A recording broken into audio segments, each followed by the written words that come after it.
سب کو ماں بہن بیٹی کی نظر سے دیکھے اور کوئی غلط نظر نہ ڈالے، تو اس کا کیا مطلب ہوا؟ پھر لڑکی کا جنم ہی نہیں ہوگا۔ جب لڑکی کا جنم نہیں ہوگا تو پھر بچے کہاں سے پیدا ہوں گے، نسل کہاں سے بڑھے گی؟ یوگی جی تو خود ہی سنیاس لیے بیٹھے ہیں، مودی جی کی ہے ہی نہیں، اور زبردستی جنہوں نے پیار کیا وہ آسارام بنے بیٹھے ہیں۔ تو اب آپ بتائیے پھر نسل کہاں سے بڑھے گی؟ ایک دماغ لگا کے سوچیے، عقل میں آنے والی بات ہے۔ چوری کرو گے تو بلی کا جنم ہوگا۔ ہم نے آپ کا 2-4 تولہ سونا چرا لیا، پکڑے گئے، پولیس نے اندر کر دیا۔ جب تک اندر ہیں تب تک ہم چوری تو نہیں کر رہے ہیں، لیکن اللہ نے، ایشور نے اگر ہم کو چوری کے جرم میں بلی بنا دیا تو یہ سزا کمزور ہے، کیونکہ انسان تھے تو سونا چراتے تھے، دولت چراتے تھے، پیسہ چراتے تھے۔ اب اللہ نے بلی بنا دیا تو اب آپ کی مرغی چرا رہے ہیں، کسی کا کبوتر چرا رہے ہیں، چوری تو ابھی بھی جاری ہے۔ تو مطلب کیا ہوا؟ اللہ کی سزا کمزور ہے، ایشور کی سزا کمزور ہے، اس سے تو سخت ہماری جیل والی سزا ہے۔ اور ایک چیز، رشوت کھاؤ گے تو کتے کا جنم ہوگا۔ کبھی کبھی ہم دیکھتے ہیں نا، یہ روڈوں پہ جو کھڑے ہوتے ہیں، ٹرک گزر رہے ہیں، 100 روپے لیا، ٹرک گزر گیا، تو یہ سڑکوں پر جو کتے ہوتے ہیں تو میں سوچتا ہوں یہ وہی رشوت خور ہیں جو 100 روپے لے کے ٹرک چھوڑتے جا رہے ہیں۔ اور کچھ کتے اتنے اسٹینڈرڈ ہیں جو کتے ہونے کے بعد بھی سڑکوں پر نہیں، وہ 18، 20، 25 سال کی کالج کی لڑکیوں کی گود میں سویٹی لولی بن کر بیٹھے ہوئے ہیں اور وہ ان کو چوم رہے ہیں، پپی چمی سب، اور ایسی گاڑیوں میں سفر کر رہے ہیں۔ میں سوچتا ہوں کہ یہ کتنا بڑا، یہ ضرور کوئی پارلیمنٹ کا نیتا رہا ہوگا، اس نے بڑا گھوٹالا اور بڑی رشوت کھائی ہوگی تب اس کو یہ جنم ہوا ہے۔ اور یہ 100، 200 روپے لے کے چھوڑنے والے یہ روڈ والے کتے ہیں جو ادھر گھومتے ہیں، ان کو کم چھوٹی رشوت تو چھوٹی نسل کے کتے، بڑی رشوت تو بڑی نسل کے کتے۔ یہ آپ کی کتاب کہہ رہی ہے، بتائیے آپ، منوسمرتی کہہ رہی ہے، یقین کیسے آئے گا؟ لیکن وید اس کا کھنڈن کرتا ہے، وید کہتا ہے بالکل نہیں، مرنے کے بعد انسان دوبارہ ایک ہی جنم لے گا، نے ترتیہ نے چترت نے پنچ نہ تیسرا نہ چوتھا نہ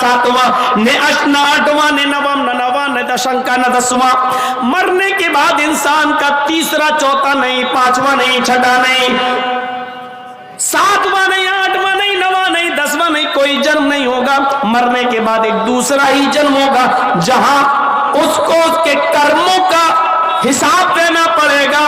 اسی کو قرآن کہتا ہے اَيَحْسَبُ الْإِنسَانُ أَن يُتْرَكَ سُدًى أَلَمْ يَكُن نُطْفَةً مِّن مَّنِيٍّ يُمْنَىٰ ثُمَّ كَانَ عَلَقَةً فَخَلَقَ فَسَوَّىٰ فَجَعَلَ مِنْهُ الزَّوْجَيْنِ الذَّكَرَ وَالْأُنثَىٰ أَلَيْسَ ذَٰلِكَ بِقَادِرٍ عَلَىٰ أَن يُحْيِيَ الْمَوْتَىٰ۔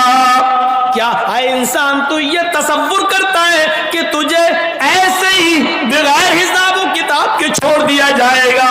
نہیں نہیں۔ الم یکن نطفۃ من منی یمنا، کیا تو شروع میں منی کا قطرہ نہ تھا؟ کیا تو شروع میں ایک حقیر و ذلیل پانی کی بوند نہ تھا جو رحم مادر تک پہنچایا گیا، جو عورت کے بچے دانی تک پہنچایا گیا؟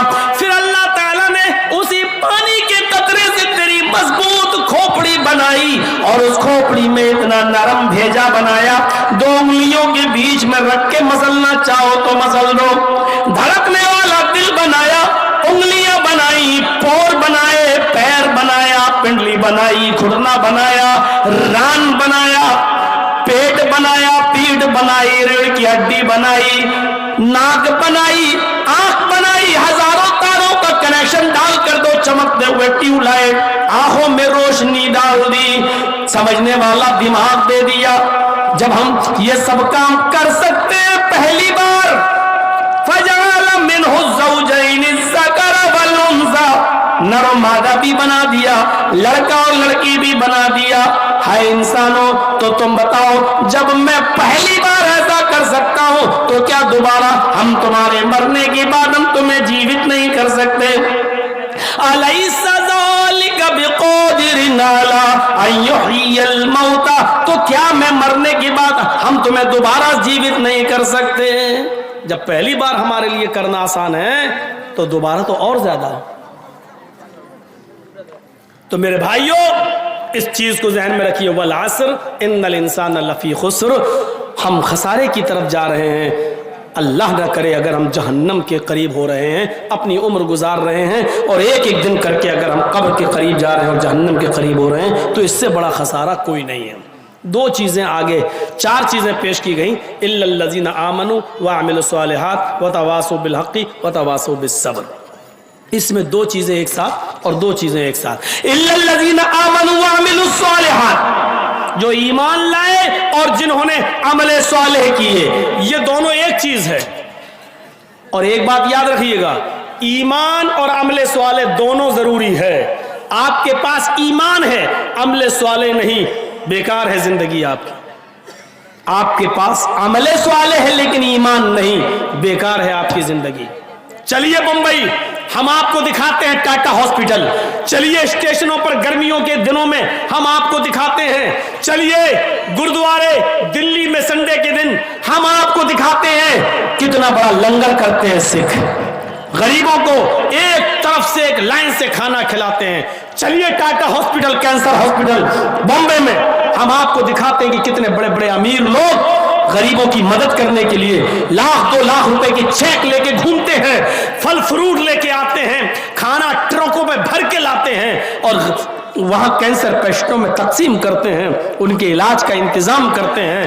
دیکھا جائے تو بظاہر کتنا اچھا کام ہے، لیکن عمل صالح تو ہے لیکن ایمان نہیں ان کے ساتھ، اس لیے بیکار ہے۔ ہمارے پاس ایمان ہے لیکن عمل صالح نہیں ہے۔ نام محمد اسلم، محمد اکرم، محمد اظہر، محمد فلاں، ہمارے نام بہت اچھے ہیں، پوچھو کون ہو؟ مومن ہیں۔ مرنے کے بعد جلنا پسند کرو گے یا دفن؟ نہیں، دفن ہوں گے۔ سب کچھ اپنا ایمان ہے لیکن عمل صالح نہیں ہے ہمارے پاس۔ کئی جگہ مثالیں دی، آپ کو دیتا ہوں۔ ایمان اور عمل صالح کی مثال بالکل اس طرح ہے جیسے موبائل اور سم۔ آپ کے پاس موبائل ہے لیکن سم نہیں ہے تو موبائل کس کام کا؟ آپ کے پاس سم ہے لیکن موبائل نہیں تو سم کس کام کی؟ صاحب مولانا بہت مہنگا موبائل ہے میرا، 1 لاکھ روپے کی قیمت ہے، ایپل کا موبائل ہے میرا، 1 لاکھ کا نہیں 5 لاکھ کا لے لو، لیکن اس سے کیا کرو گے؟ ہیلو ہیلو کر کے دیکھو، نہیں، جب تک سم نہیں ڈالو گے۔ آپ کے پاس سم ہے لیکن موبائل نہیں، بہت بیلنس ہے جرجی صاحب، 20,000 روپے ہیں اس میں، ارے 50,000 ہوں، 1 لاکھ روپیہ بیلنس ہے تمہارے سم میں، لیکن اس سم کو کان میں لگا کے ہیلو ہیلو بولو گے، اس سم کو جب تک موبائل میں نہیں لگاؤ گے سم کام کی نہیں، موبائل میں سم نہیں ڈالو گے تو موبائل کام کا نہیں۔ یہ دونوں چیزیں سم اور موبائل کی طرح ہیں۔ آپ کے پاس ایمان ہے، عمل صالح نہیں، بیکار ہے ایمان، اور آپ کے پاس عمل صالح ہے لیکن ایمان نہیں تو بیکار ہے عمل صالح۔ میں نے اس کی مثالیں دے دی آپ کو، دونوں ضروری ہے۔ اور ایک بات اور بتا دوں، سنیے غور سے، ایمان لو، سنیے، ایمان ایک معاہدہ ہے اور عمل صالح اس معاہدے کا عملی نتیجہ ہے۔ آپ نے معاہدہ کر لیا لیکن اس معاہدے کے مطابق اگر آپ نے کام نہیں کیا تو معاہدہ بیکار۔ مثلا سنیے، میں ایک مزدور ہوں، آپ نے مجھے اپنے گھر بلایا، جرجیت صاحب میری یہ دیوار کھڑی ہونا ہے، کیا آپ اس دیوار کو کھڑا کریں گے؟ کیا مزدوری لیں گے؟ میں نے کہا ٹھیک ہے، 1,000 روپیہ ڈیلی، صبح 9 بجے آؤں گا، 5 بجے میں چلا جاؤں گا، 9 سے 5 تک ڈیوٹی، 5 دن میں آپ کی دیوار میں پوری کھڑی کر دوں گا۔ آپ نے کہا ڈن، 1000 روپے ڈیلی دیں گے ہم، 5 دن میں ہماری دیوار آپ کھڑی کر دینا۔ میں نے کہا ٹھیک ہے، معاہدہ ہو گیا۔ اب صبح 9 بجے مجھے جانا چاہیے تھا، نہیں گیا، دوسرے دن بھی نہیں گیا، تیسرے دن بھی نہیں گیا، چوتھے دن بھی نہیں گیا، 5ویں دن بھی نہیں گیا۔ جب 5 دن پورے ہو گئے، 6ٹھے دن میں گیا اپنے مالک کے پاس، صاحب مزدوری دیجئے، آج 6ٹھا دن ہے۔ مالک کیا کہے گا؟ ابھی کس بات کی مزدوری لینے آیا ہے؟ صاحب اس معاہدے کی جو ہمارے اور تمہارے درمیان طے ہوا تھا، ہمارے اور تمہارے درمیان تو یہ طے ہوا تھا کہ 5 دن آپ کام کریں گے، 5 دن میں ہم آپ کو 5000 روپے دیں گے، ہوا تھا نا؟ ہاں، تو معاہدہ تو ہوا تھا نا، اقرار تو میں نے کیا تھا نا کہ ہاں میں کام کروں گا، جی، تو لائیے نا 5000 روپے۔ کہے گا بھائی پاگل ہے کیا؟ اقرار کیا تھا تو آیا کیوں نہیں؟ ارے میں نہیں آیا اس سے کیا مطلب؟ میں نے انکار تو نہیں کیا تھا نا کہ نہیں آؤں گا، میں اقرار کر رہا تھا کہ میں آؤں گا، کیا تھا آؤں گا، اور معاہدہ ہمارے تمہارے درمیان طے ہو چکا تھا۔ آپ دیجئے مجھے 5000 روپیہ، آپ دے دیں گے مجھے؟ نہیں، آپ الٹا ڈانٹیں گے اور کہیں گے کمینے جب تجھے نہیں آنا تھا تو پہلے بتا دیتا، 5 دن تک میں نے تیرا انتظار کیا، دوسرے کو میں کام پہ لگا لیتا، کیوں نہیں آیا؟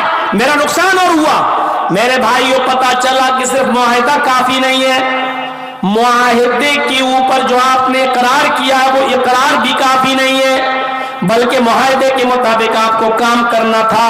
آپ کو 9 بجے جانا تھا اور 5 بجے تک اس کی دیوار کو کھڑا کرنا تھا، آپ نے یہ کام نہیں کیا، اس لیے آپ کو اس بات کی مزدوری نہیں ملے گی۔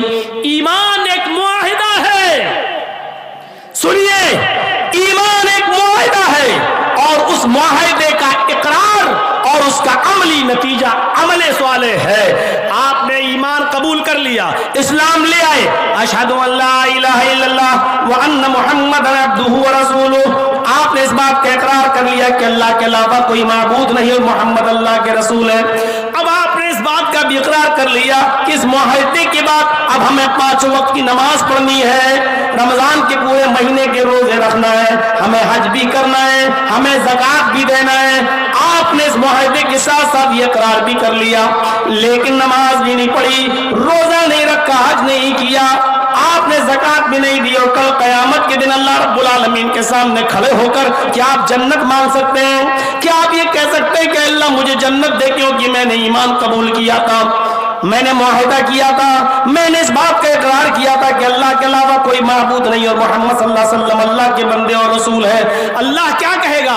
میرے بندے، یہ معاہدہ تھا، تو نے قبول کیا تھا، لیکن اس معاہدے کی جو شرط تھی 5 وقت کی نماز، روزہ، حج، زکوٰۃ، اچھے اعمال، نیک کام، وہ تم نے نہیں کیے۔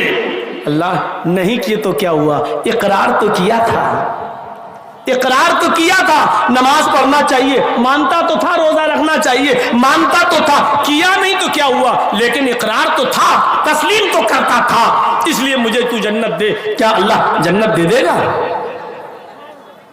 نہیں، ایمان ایک معاہدہ ہے، عمل صالح یہ اس معاہدے کا عملی نتیجہ ہے۔ جب تک ہم عمل صالح نہیں کریں گے میرے پیارے ساتھیوں، معاہدہ پورا نہیں ہوگا۔ آپ صرف اس مزدور کی طرح مت بنیے جو اپنے مالک سے اقرار کرتا ہے کہ ہم کل 9 بجے آئیں گے اور 5 بجے تک ہم کام کریں گے، اور نہیں آئے اور شام کو مزدوری لینے پہنچ گئے، اور یہ کہو کہ ہاں وعدہ تو تھا، اقرار تو کیا تھا۔ صرف اقرار کی وجہ سے آپ کو مزدوری نہیں مل سکتی ہے، صرف ایمان قبول کر لینے کی وجہ سے، صرف معاہدہ ایکسپٹ کر لینے کی وجہ سے اور معاہدے پر معاہدے کا اقرار کر لینے کی وجہ سے ہمیں جنت نہیں ملے گی۔ جب تک کہ ہم 9 بجے سے لے کے 5 بجے تک ڈیوٹی نہ کریں تو ہمیں 1000 روپیہ نہیں ملے گا۔ اسی طریقے سے جب تک ہم اس ایمان کے جو مطالبے ہیں جب تک ہم پورا نہیں کریں گے، ہمیں اللہ رب العالمین بھی جنت نہیں دے گا۔ ایمان اپنے اندر پیدا کیجئے اور ایمان کے ساتھ ساتھ عمل صالح کی پابندی کیجئے۔ میرے پیارے ساتھیوں، صحابہ کرام کی پوری زندگی ایمان کے ساتھ اور عمل صالح کے ساتھ بھری پڑی ہے۔ حضرت ابو طلحہ انصاری کو دیکھیے، بڑھاپے میں لاٹھی ٹیک کر مسجد میں جاتے ہیں، نماز پڑھتے ہیں، لیکن قرآن کی کسی صحابی کے زبان سے یہ آیت سن لیتے ہیں، انفروا خفافا وثقالا وجاہدوا باموالکم وانفسکم فی سبیل اللہ۔ انفروا خفافا وثقالا، ہر حال میں اللہ کی راہ میں نکلو، جنگ کے لیے جاؤ، خفافا وثقالا، چاہے دشواری ہو یا پریشانی، آسانی ہو یا پریشانی، ہر حال میں تمہیں جنگ کے لیے نکلنا ہے، ہر حال میں تمہیں نکلنا ہے۔ حضرت ابو طلحہ انصاری بڑھاپے میں لاٹھی ٹیک کر چلتے ہیں، کمر جھک چکی ہے، اپنے بیٹوں سے کہتے ہیں بیٹو ہمارے لیے گھوڑا تیار کرو، میں میدان جنگ میں جاؤں گا۔ بیٹوں نے کہا ابو آپ اللہ کے نبی کے زمانے میں لڑے، ابو بکر کے زمانے میں بھی لڑے، عمر فاروق کے زمانے میں بھی لڑے، اب عثمان غنی کا زمانہ ہے، آپ بہت بوڑھے ہو چکے ہیں، کمزور ہو چکے ہیں، کمر جھک چکی ہے، اور اس وقت بھی آپ لڑنے کی بات کر رہے ہیں، جہاد میں جائیں گے۔ فرمایا بیٹو تم جو دلیل دے رہے ہو کہ میں کمزور ہو گیا ہوں، بوڑھا ہو گیا ہوں، تمہاری دلیل کمزور ہے، اس میں دم نہیں ہے۔ قرآن تو کہتا ہے انفروا خفافا وثقالا، ہر حال میں نکلو، چاہے آسانی ہو یا پریشانی، دشواری ہو یا سہولت، ہر حال میں نکلنا ہے۔ نہیں نہیں اے میرے پیارے بیٹو مجھے ہر حال میں نکلنا ہے۔ قرآن نے جب ہر حال میں کہا تو ہمیں نکلنا ہے۔ نہیں مانے، بیٹوں کا انکار باپ کا اصرار، بیٹوں کا انکار باپ کا اصرار، باپ کا اصرار ہی غالب آ گیا، اور بیٹوں نے گھوڑا دے دیا، تلوار دے دی، لو تمہیں لڑنا ہے تو جاؤ، جب تم نہیں مان رہے ہو۔ ابو طلحہ انصاری جنگی قافلے میں شریک ہو جاتے ہیں، اور دریا کا سفر کر رہے ہیں، سمندر کا سفر کر رہے ہیں، پانی کے جہاز میں بیٹھ جاتے ہیں، شپ میں بیٹھ جاتے ہیں۔ شاید اللہ کو یہی منظور تھا، وہ میدان جنگ تک نہیں جا پائے، اور بیچوں بیچ سمندر میں جب ان کا جہاز پہنچتا ہے، ان کی شپ پہنچتی ہے، وہیں پر ان کو بخار آ جاتا ہے، اور حضرت ابو طلحہ انصاری وہیں انتقال کر جاتے ہیں۔ ابو طلحہ انصاری کو بیچ راستے میں ان کا انتقال ہو جاتا ہے، ان کو